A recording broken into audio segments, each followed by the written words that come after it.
Mheshimiwa Mbunge, kwanza majina yangu naitwa Christina Lukaji Metoris.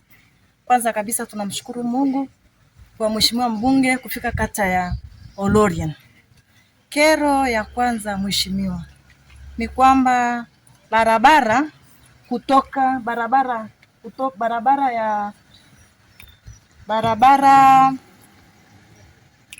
kwa Wajaluo kuingia hospitalini hatuna barabara zilizowasilishwa, na pia ninamwakilisha meneja wa wilaya ya Arumeru.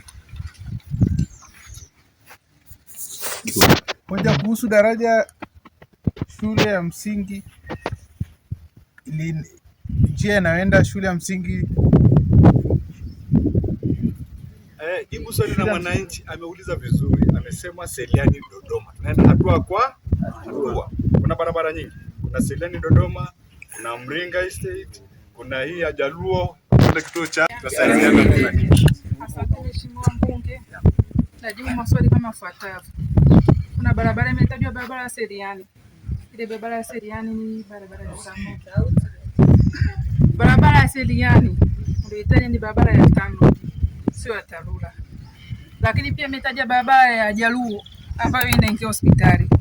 Hii barabara ya Jaluo tutaitengea fedha kwa mwaka wa fedha 27-28 pamoja na daraja la Mringa, pia imetaja kuhusu daraja la Mringa na shule na barabara ya St. Patrick tutatengewa fedha kwa mwaka wa fedha 27-28.